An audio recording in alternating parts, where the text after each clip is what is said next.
Surah Al-Baqarah, verses 23 to 24. And if you are in doubt as to which we have revealed to our servant, then bring a surah the like of this, and do call your supporters other than Allah if you are true. But if you do not, and you never shall, then guard yourselves against the fire, the fuel of which are men and stones. It has been prepared for the disbelievers. The guidance which the Holy Quran provides to man rests on two basic principles: Tawheed, the oneness of God, and Risala, prophethood. The two preceding verses, 21 and 22, affirm the oneness of God in presenting certain acts peculiar to Allah alone as a proof. These two verses, 23 and 24, affirm the prophethood of Muhammad sallallahu alaihi wasallam in presenting the word of Allah as a proof. In both the places, the mode of argument is the same. The preceding verses mention certain things which no one could or can do except Allah. For example, creating the sky and the earth, sending down water from the sky, bringing forth fruits with water, and the point of the argument is that since no one except Allah can do these things, no one else can be worthy of being worshipped. These two verses refer to a kind of speech which cannot possibly come from anyone except Allah, and the like of which no human being can ever produce, just as the helplessness of man and other creatures in the matter of creating the sky and the earth, etc., is a demonstration of the fact that these are the acts of Allah alone. In the same way, the helplessness of all created beings in the matter of producing something equal to or resembling the word of Allah is a demonstration of the fact that this is the word of Allah alone. Here the Holy Quran challenges all men the world over, those of the present and those of the future, to produce even a small passage like this, if they suppose it to be the work of a man. For other men may also be capable of accomplishing what one man has achieved.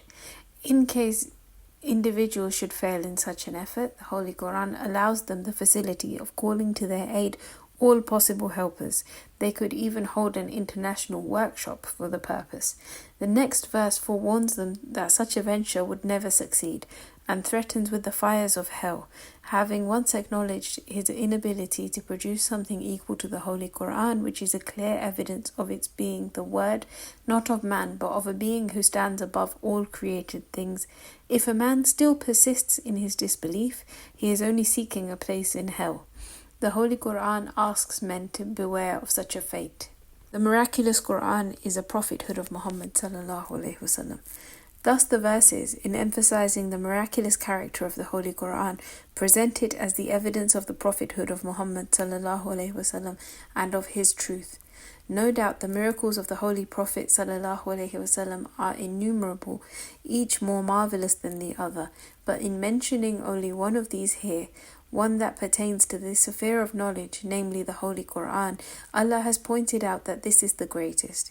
Even among the miracles of all the prophets, alayhimussalam, this particular miracle has a special distinction. It has been the way of Allah to show His omnipotence by manifesting some miracles through each prophet or messenger. But each miracle appears with a certain prophet and ends with him. The Holy Quran, on the contrary, is a miracle which is to survive until the end of time. As for the phrase وَإِن كُنْتُمْ فِي رَيْبٍ, and if you are in doubt, we may remark that the verse employs the Arabic word rayb for doubt. According to Imam Raghib al-Isfahani, rayb signifies a kind of hesitation or indecision or suspicion which has no basis and can therefore be easily overcome with the help of a little reflection. This is why the Holy Quran says this kind of doubt, rayb, is not consistent with being a man of knowledge, even if he were not a Muslim. Similarly, at the very beginning of the Surah Al-Baqarah, the Holy Quran refers to itself as the book, La Rayba Fi, in which there is no doubt. In the present verse again, it uses the word rayb to say, وَإِن كُنْتُمْ فِي رَيْبٍ, if you are in doubt. The implication being that the truth enunciated by the Holy Quran are so clear and evident that there is no room for any hesitation or indecision or suspicion to arise except for those who do not possess knowledge. As for the people who hesitate in accepting the Holy Quran as the word of Allah and suspect that it is the work of the Holy Prophet ﷺ or of some other man, The verse proposes an easy test. They should produce a passage, a surah, resembling or equaling the Holy Quran in order to substantiate their claim. But if they fail, they should finally acknowledge the Holy Quran to be undoubtedly the word of Allah. The Arabic word surah means limited or definite piece. As a technical term, a surah is a passage of the Holy Quran which has been set apart from other verses by divine commandment, wahi. There being 114 surahs in the Holy Quran, some long and others very short. The present verse uses the word surah without the definite article al, and hence indicates the shortest of the surahs in the challenge thrown out to the doubters. At this point, the objection can arise that the failure of one man or one group of men does not necessarily argue the inability of another man or group in the matter. The Holy Quran meets this objection by declaring, "And do call your supporters other than Allah if you are true." The Arabic word used here is shuhada, the plural of shaheed, which signifies one who is present. A witness is called a shaheed, for he has to be present in the court of law. In this verse, the word shuhada refers either to men in general, implying that the doubters could call to their aid any man whatsoever from anywhere in the world, or specifically to the idols of the disbelievers of Makkah who thought that these blocks of stone would appear on the Day of Judgment as witnesses in their favour. The next verse foretells that the doubters shall never succeed, even if they tried with all their individual or collective might in producing a passage which could resemble the Holy Quran. If they should still persist in their denial, the verse threatens them with the fire of hell, which has already been prepared for such stubborn disbelievers. The infidels of Makkah, history tells us, were ready to give up their very lives for the purpose of obliterating Islam. In throwing out to them this challenge, the Holy Quran gave them an easy chance of accomplishing their purpose, and even hurt their tribal sense of honor by predicting that they would never be able to take up such a challenge.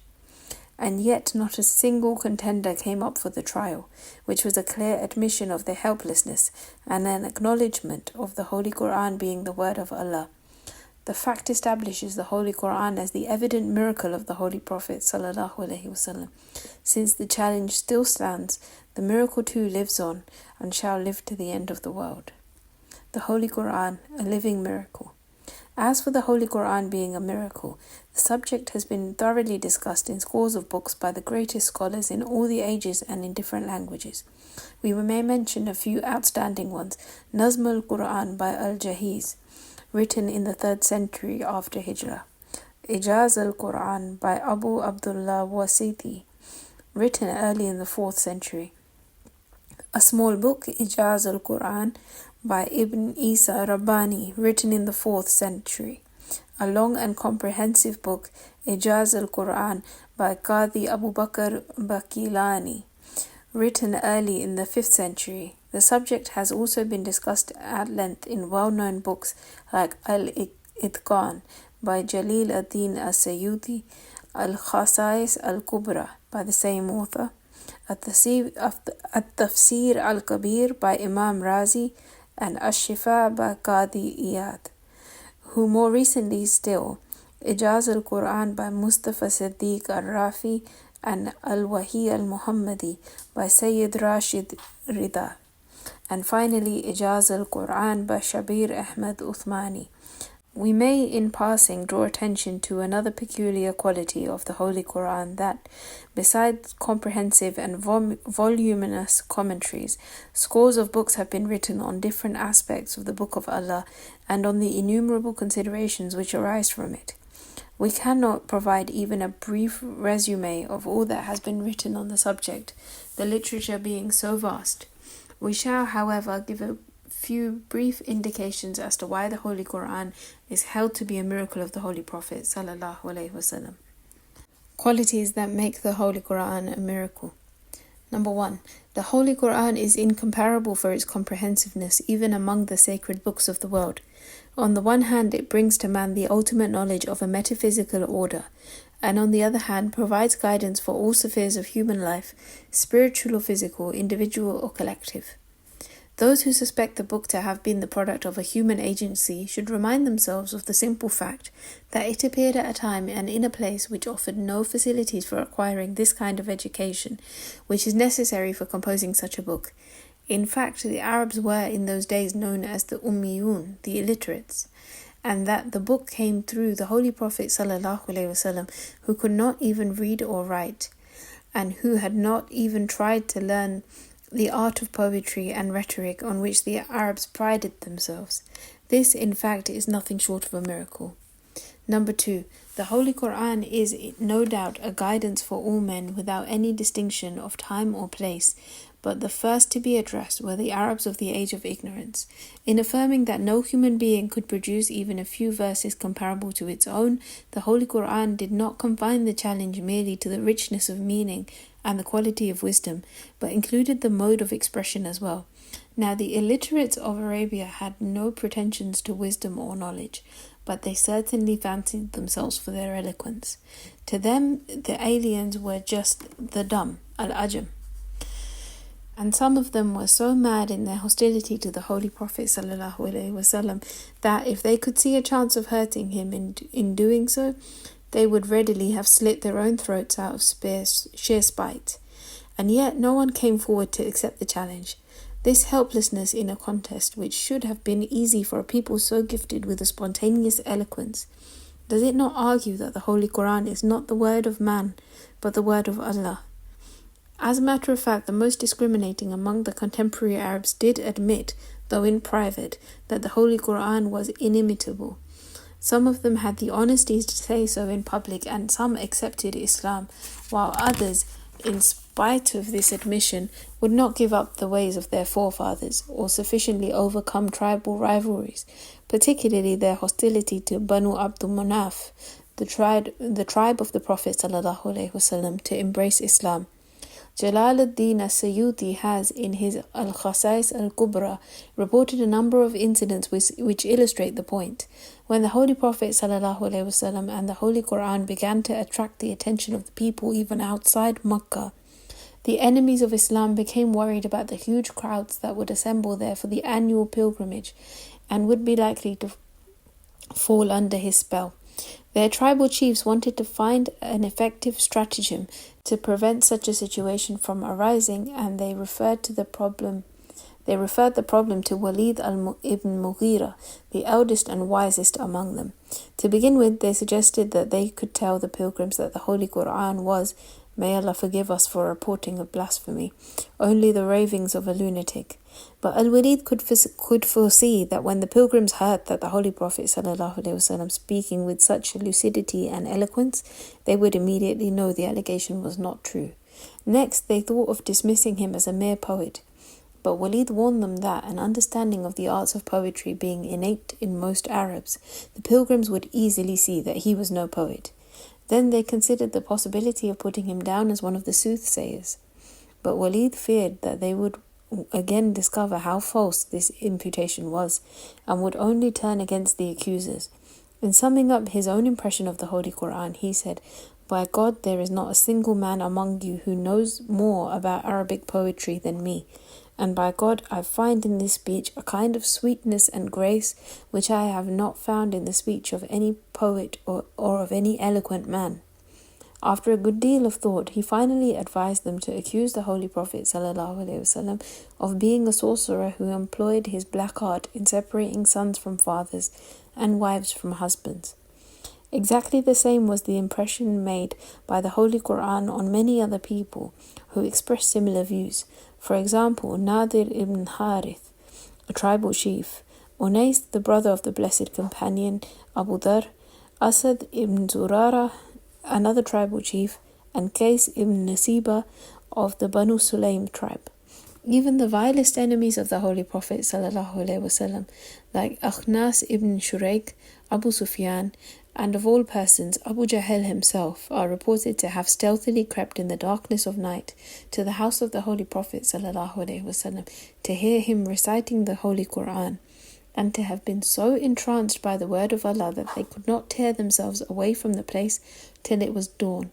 Yet they continued to be stubborn in their denial. For as Abu Jahl confessed in so many words, they had been successfully vying with the tribe of Banu Abdul Manaf in all possible virtues, but now that their rivals had produced a prophet, they could not come up with something to match the claim. In short, the Arabs failed to take up the challenge of the Holy Quran and admitted their helplessness, nor has anyone else succeeded in the attempt since then, all of which goes to show that the Holy Quran can only be the word of Allah, not of man. Number 3. The Holy Quran made many predictions about future events, and things turned out to be exactly as it had declared. For example, the infidels of Makkah were not prepared to believe the prophecy that the people of Rome or the Byzantines would finally rout the Persians after having suffered an initial defeat. The infidels made a point of honor and put a wager on it, but were humiliated to see the prophecy come true before the stipulated period of 10 years was over. Number 4. The Holy Quran gives a clear account of some of the earlier prophets, of their Sharia and their peoples, and of many historical events since the beginning of the world. Even the best scholars amongst the Jews and the Christians did not possess such exact information. The Holy Prophet ﷺ, who had never attended a school, nor been in the company of a learned man, could not have provided all these details for himself without having received the knowledge from Allah. Number 5. Several verses of the Holy Quran disclosed what certain people had tried to keep concealed within their hearts, and they had to confess that this is just what they had been thinking. We shall cite only 2 instances. When 2 of your battalions thought of falling away.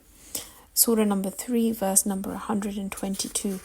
And they say in their hearts, why does Allah not punish us for what we say? Number 6. The Holy Quran predicted that such and such men would not be able to do such and such things, and then it turned out that in spite of having the power, they could not do these things. The Jews claimed to be the chosen of God and His friends. Since one is always eager to meet one's friends, the Holy Quran asked them to substantiate their claim by wishing for death and for going back to Allah, and at the same time declared, and they shall never wish for it. Surah number 62, ayah number 7. Now, expressing a wish for death should not be difficult for anyone if he wishes to establish his bona fides. For the Jews in particular, it would have been an easy way of refuting the Holy Quran. But in spite of all of their hatred for the Holy Prophet ﷺ, they knew in their hearts that the Holy Quran was the book of Allah, and they feared that if they told a lie in this matter, they would actually die. And they kept quiet. Number 7. When the Holy Quran is recited, in Arabic of course, it affects in a strange and indefinable way the heart of even a casual listener, Muslim or non-Muslim. History reports many instances of people accepting Islam merely because they happened to be passing by when the Holy Prophet ﷺ was reciting the Holy Quran. Such was the case, for example, of the blessed companion Jubair ibn Mut'im. Number 8. The best book in the world, if read 4 or 5 times, begins to lose its charm and even for the most fervent admirer. But the peculiar quality of the Holy Quran and of it alone is that the more one reads or recites it, the more eager one becomes to do so again and again. Even among the sacred books of the world, the Holy Quran is unique in this respect. Number 9. The sacred books of many religions have been lost or no longer exist in an integral and authentic form. But Allah has promised in the Holy Quran that He Himself will protect this book and preserve it against the slightest change up until the end of time. During the 14 centuries of the history of Islam, millions of copies, written by hand or printed, have been spread all over the globe as no other sacred book has been. But in this respect, the greatest miracle of the Holy Quran is that in all the ages and in all the places where Muslims have lived, there have been millions of people who have known the book by heart without the alteration of a single consonant or vowel. So Allah has preserved His last book not merely in the shape of written words, but above all in the hearts of men. Allah is ever living, and so will His word live forever beyond the interference of created beings. Number 10. There is no other book which should comprehend all the forms of knowledge and wisdom in so short a space as does the Holy Quran, fulfilling all possible spiritual needs of man and providing him with guidance for all the affairs of his internal or external, individual or social activity. Number 11. It is not merely a theoretical guidance that the Holy Quran has offered. Which other book, sacred or otherwise, has had such a vast and deep impact on the history of mankind in such a short time? Which other book has brought about such a radical change in the individual and collective life of millions of men within the space of a few years? For when the Holy Prophet ﷺ departed from this world, Islam had, in spite of all opposition and without the modern media of communication, already established a new order of life all over the Arabian Peninsula, and within the next few decades the message of the Holy Quran had reached India on one side and Spain on the other. Can such pervasiveness be anything but a miracle? Before we leave the subject, we may also deal with certain doubts which have been expressed with regard to the miraculous nature of the Holy Quran. It has, for example, been suggested that some people at one time or another must have taken up the challenge of the Holy Quran and produced something comparable to it, but their compositions have not been preserved and have not come down to us. But the objection is fanciful. The number of people hostile to Islam has in any age been much larger than that of the Muslims, and they have possessed far greater and much more efficacious means of publicity than Muslims ever have. If any seemingly successful attempt had been made to produce an imitation of the Holy Quran, it would not only have been preserved but also been widely publicized. After all, the infidels of Makkah used to bring all kinds of wild and fanatic charges against the Holy Prophet ﷺ. For example, they accused him of having learnt all that he taught from a monk, Buhira, whom he had only met once in Syria. Or they imputed the Holy Quran to be the authorship of a Roman slave who, being an alien, could not have been the master of the Arabic language and the characteristically Arab form of eloquence. The Holy Quran itself has reported this calumny. But even they, for all their venom, never pretended to have produced something resembling the Holy Quran. Anyhow, whatever funny or flimsy attempts have been made to match the Holy Quran are on records in the books of history. For example, Musaylama of Yemen, known as the Great Liar, came out with a string of obscenities as a reply to the word of Allah, but his own people dismissed him for what they were worth.